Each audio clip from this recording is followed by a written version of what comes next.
तुम्ही सकाळी आरशासमोर उभे राहता, केस विंचरता आणि अचानक लक्षात येतं की केस गळतायत, केस पातळ झालेत, केस पांढरे व्हायला लागलेत आणि केसांची चमकच हरवली आहे. आणि तुम्हाला वाटतं की केसांमध्ये काहीतरी प्रॉब्लेम आहे आणि मग तुमचा एक एक गोष्टी नवीन नवीन प्रयोग हे सुरू होतात. नवीन शॅम्पू, नवीन तेल, नवीन सिरम, अजून काही नवीन ट्रीटमेंट. पण प्रश्न असा आहे की जर समस्या ही केसांमध्ये नसेलच तर? नमस्कार, मी डॉक्टर प्रेरणा बेरी. ऊर्जा वेलनेस या यूट्यूब चॅनलमध्ये तुमचं स्वागत आहे. तुम्हाला माहिती आहे का, तुमचा केस हे तुमचं आरोग्याचं प्रतीक आहे आणि तुमचं आतलं आरोग्य कसं आहे हे तुमच्या केसांवरून समजतं.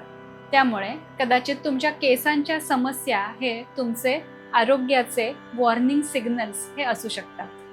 तर आज आपण जाणून घेऊयात की तुमचे केस हे तुम्हाला नक्की काय सांगतात आणि कुठली इंटरनल लक्षणं ही तुम्हाला एक्सटर्नली केसांवरही दिसू शकतात.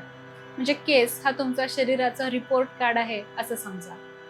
एक कल्पना करा की एक झाड आहे आणि त्या झाडाची पानं ही पिवळी पडायला लागली. तर मग आपण काय करतो, त्या पानांवर थोडी ना आपण रंग लावतो. तर मग त्याला पाणी कमी पडतंय का, त्याला ऊन कमी पडतंय का, की अजून खत टाकायची गरज आहे, हे सगळं आपण ते बघतो. म्हणजे इथे समस्या ही पानाची नसते, तर त्या झाडाला मिळणाऱ्या पोषणाची असते. आणि त्याचप्रमाणे आपण आपल्या केसांचा सुद्धा असाच विचार केला पाहिजे. त्यामुळे वेगवेगळे शॅम्पू, हेअर स्पा किंवा सिरम्स वापरून तुमची केसांची समस्या ही सुटणार नाही. तर तुम्हाला तुमच्या शरीरामध्ये काय बदल होत आहेत हे माहीत असणं हे जास्त गरजेचं आहे. तर केस हे शरीरासाठी एक नॉन इसेन्शियल टिश्यू आहे, म्हणजे त्याची फारशी काही गरज नाही. त्यामुळे जेव्हा शरीराला पोषण कमी पडतं तेव्हा शरीर आधी हृदय, मेंदू, यकृत यासारख्या अवयवांना आधी पोषण देतं आणि ते केसांना अगदी शेवटी मिळतं. त्यामुळे केसांची समस्या ही तुमच्या शरीराला पोषण कमी मिळत असल्याचे लक्षण आहे. तुमचे केस गळतायत. रोज कसं असतं, साधारणतः 50 ते 100 केस हे गळत असतात. म्हणजे आंघोळ करताना, उशीवर किंवा कंगव्यामध्ये हे केस हे दिसत असतात. पण जेव्हा केस हे जास्त प्रमाणात दिसू लागतात तेव्हा शरीर आपल्याला काहीतरी सांगत असतं. आणि यामागची कारणं ही काही असू शकतात की जसं iron deficiency, vitamin D deficiency, vitamin B12, thyroid असू शकतो किंवा स्ट्रेस, PCOS यामध्ये सुद्धा केस हे जास्त प्रमाणात गळू शकतात. आयुर्वेदानुसार पित्त बिघडलं असेल किंवा वातसुद्धा बिघडला असेल किंवा अस्थि धातूच्या पोषणामध्ये समजा काही प्रॉब्लेम असेल तरीही आपल्याला केस गळणं हे दिसू शकतं.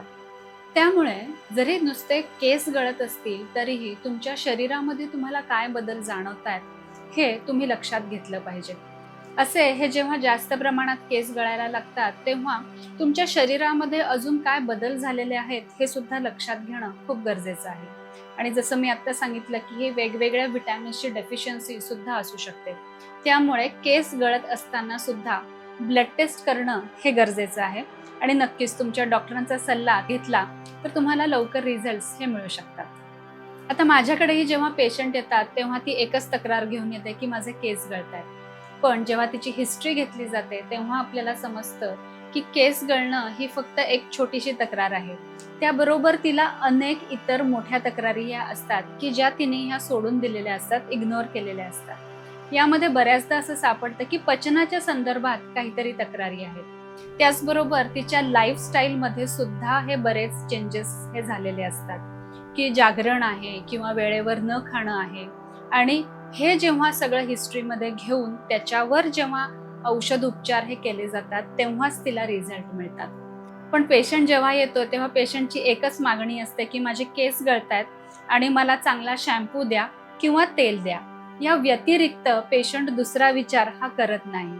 आणि जेव्हा आता तुम्हाला ह्या सगळ्या गोष्टी समजल्या आहेत तेव्हा केस गळणे ही फक्त ही तुमची एक्सटर्नल तक्रार नाही आहे, तर तुमच्या आतमध्ये काय बदल झालेला आहे त्याचं रिफ्लेक्शन हे आहे. त्यामुळे केस गळत असताना फक्त तेल आणि शॅम्पूनी फरक पडणार नाही. तुम्हाला तुमच्या आतमध्ये काय बदल झालेले आहेत हे माहीत करून घेऊन डॉक्टरकडून ट्रीटमेंट घेणं हे जास्त गरजेचं आहे. त्यानंतर महत्त्वाची तक्रार असते की केस पांढरं होणं. म्हणजे साधारणतः आता हे 40 नंतर केस पांढरे होतातच, पण आजकाल खूप लवकरच्या वयात 20-25 सुद्धा केस पांढरं होणं हे दिसतंय. तर यामध्ये अनेक गोष्टी या इन्व्हॉल्व्ह असतात. Oxidative stress, B12 deficiency, copper deficiency किंवा काही व्यसनं सुद्धा असू शकतात किंवा क्रॉनिक स्ट्रेसमुळे सुद्धा केस हे पांढरे होऊ शकतात. आयुर्वेदानुसार केस पांढरे होणं हे पित्त प्रकोपाचं लक्षण मानलं जातं. जास्त उष्णता, राग, ताण, तणाव, झोप कमी असणं, अयोग्य आहार याच्यामुळे केस लवकर पांढरे व्हायला लागतात. म्हणजेच इथेही तुम्हाला इंटरनल ट्रीटमेंटची ही जास्त गरज असते. म्हणजेच औषधं घेणं हे गरजेचं आहे. नुसतंच तुम्ही केस पांढरे होत आहेत म्हणून वरून रंग लावून, डाय लावून ते कमी होणार नाहीये. त्यासाठी पुन्हा काही आयुर्वेदिक अतिशय छान ट्रीटमेंट आहे की नस्य किंवा शिरोभ्यंग यांनी अतिशय चांगले रिझल्ट हे आपल्याला दिसून येतात. म्हणजेच इथे तुम्हाला होलिस्टिक अप्रोच हा ठेवावा लागतो. तुमची जीवनशैली, झोप, डाएट हे सगळं कसं आहे यावरच तुमचे केस पांढरे होणार का नाही हे ठरतं. अजून एक केसांची समस्या असते ते म्हणजे केस पातळ होतात. म्हणजे भाग हा हळूहळू रुंद व्हायला लागतो किंवा एकूणच केस अतिशय पातळ हे हाताला जाणवायला लागतात. तर महिलांमध्ये हे विशेषतः आपल्याला जास्त दिसतं. मग इथे हॉर्मोनल प्रॉब्लेम्स किंवा हॉर्मोनल इम्बॅलन्स हा एक महत्त्वाचं कारण महिलांमध्ये असतं. म्हणजेच पुन्हा केस पातळ होणं हे एक्सटर्नल कुठल्या गोष्टींवर अवलंबून नसतं, तर तुमच्या आतमध्ये काय बदल होत आहेत किंवा आतमध्ये काय इम्बॅलन्स आहेत, असंतुलन आहे, ह्यावरच ही गोष्ट ही अवलंबून असते. आणि पुन्हा ह्यावर जेव्हा तुम्हाला उपचार घ्यायचे असतात तेव्हा सर्वांगीण उपचार पद्धतीचं महत्त्वाची आहे. म्हणजेच होलिस्टिक अप्रोच हाच महत्त्वाचा आहे. ह्यानंतरची केसांची अजून एक महत्त्वाची तक्रार असते ते म्हणजे कोरडे आणि निर्जीव केस. तर हे काय फक्त केसांचं ऑइल कमी पडतंय यामुळे तुमचे केस निर्जीव झालेत असं नाही. तर यामागे कदाचित डिहायड्रेशन, प्रोटीन डेफिशियन्सी, थायरॉइडचा प्रॉब्लेम किंवा तुमच्या पचनाच्या तक्रारी हे सगळ्यात महत्त्वाचं कारण यामध्ये असतं. आणि ताणतणाव हे सुद्धा एक महत्त्वाचं कारण केसांच्या सगळ्याच तक्रारींवर हे असतंच असतं. सतत कोंडा होणं ही सुद्धा एक महत्त्वाची तक्रार बऱ्याच जणांमध्ये असते आणि ह्यासाठी बाह्य कारणं ही जास्त जबाबदार असतात. पण तरीही इंटरनल सुद्धा काही गोष्टी कोंड्यासाठी ही असू शकतात, ज्यामध्ये असतं की शरीरामध्ये समजा सूज असेल किंवा आपले साखरेचं प्रमाण एकूणच जास्त असेल, काही फंगल इन्फेक्शन्स असतील किंवा ताणतणाव ह्याच्यामुळे सुद्धा केसांमध्ये कोंडा होण्याचं प्रमाण हे जास्त असतं किंवा वारंवार कोंडा होतो. तर आता सगळ्यात महत्त्वाचं म्हणजे तुमच्या आतड्यांचा आणि केसांचा हा खूप महत्त्वाचा संबंध असतो. त्यामुळे तुमची गट हेल्थ समजा चांगलं असेल, तुमचं पचन समजा चांगलं असेल तर केसांचं आरोग्य हे चांगलं राहणार आहे. त्यामुळे तुम्हाला समजा अपचन, ॲसिडिटी, पोट फुगणे, बद्धकोष्ठता हे असेल तर पोषण द्रव्य ही योग्य प्रमाणात केसांपर्यंत जात नाही आणि त्यामुळे केसांच्या ह्या सगळ्या तक्रारी ह्या आपल्याला दिसायला लागतात. आयुर्वेदामध्ये हजारो वर्षांपूर्वीच सांगून ठेवलेलं आहे, रोगाः सर्वेपि बंधाग्नो. म्हणजेच सगळ्या आरोग्य समस्यांचं मूळ हे आपल्या पचन शक्तीमध्ये आहे. त्याचप्रमाणे केस हे फक्त आपल्या शरीराचं नाही तर मनाचं सुद्धा आरोग्य सांगतात. त्यामुळे जेव्हा स्ट्रेस, ताणतणाव हा जास्त प्रमाणात असतो तेव्हा सुद्धा केसांवर त्याचा लगेचच परिणाम हा दिसून येतो. यावर उपाय करताना आपल्याला सर्वांगीण उपचार पद्धती ही अवलंबली पाहिजे. यामध्ये आयुर्वेदामध्ये सगळ्यात आधी जे सांगितलंय ते म्हणजे तुम्हाला पित्त हे संतुलित केलं पाहिजे. यामध्ये बरीचशी आयुर्वेदिक औषधं सुद्धा आहेत, पण तुम्ही आवळा किंवा तूप हे जेवणामध्ये कायम ठेवा, त्यांनी तुमचं पित्त जे आहे हे संतुलित राहणार आहे. त्याचप्रमाणे झोप ही वेळेवर घ्या, जेवण वेळेवर करा. अभ्यंग हा खूप चांगला उपचार पद्धती ही आयुर्वेदामध्ये आहे, शिरोभ्यंग. ह्याच्यामध्ये आपण वेगवेगळे औषधी तेलं वापरून डोक्याला आपण मालिश करू शकतो.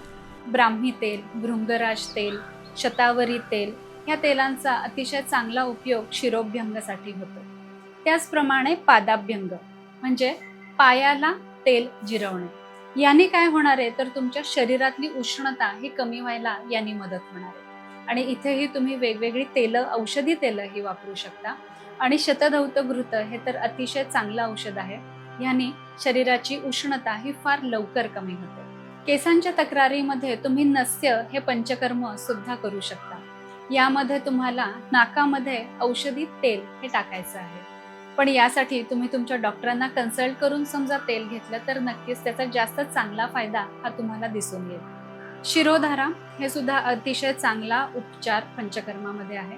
यामध्ये तुम्ही तेलाची धारा, औषधी तेलाची धारा, तक्रधारा किंवा औषधी काढ्याची धारा ही तुम्ही डोक्यावरती घेऊ शकता.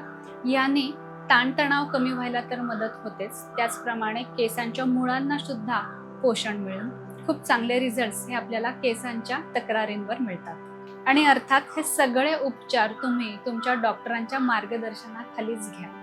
पुढच्या वेळी जेव्हा आरशात स्वतःचे केस पाहाल तेव्हा फक्त केसांकडे पाहू नका, तर तुमच्या शरीराचा संदेश ऐका. कारण केस हे फक्त सौंदर्य नाही, तर ते तुमच्या हॉर्मोन्सची, पचनशक्तीची, पोषणाची, झोपेची, मानसिक आरोग्याची गोष्ट सांगत असतात. त्यामुळे केसांच्या तक्रारी असतील तर फक्त शॅम्पू बदलू नका, त्याचं मूळ कारण काय आहे हे नक्की शोधा. कारण जेव्हा आरोग्य सुधारतं तेव्हा तुमच्या केसांची नैसर्गिक चमक सुद्धा सुधारणार आहे. त्यामुळे केसांवर उपचार करण्यापेक्षा शरीर समजून घेणं हे जास्त महत्त्वाचं आहे. तुम्हाला तुमच्या केसांच्या काय समस्या आहेत हे आम्हाला कमेंटमध्ये नक्की सांगा.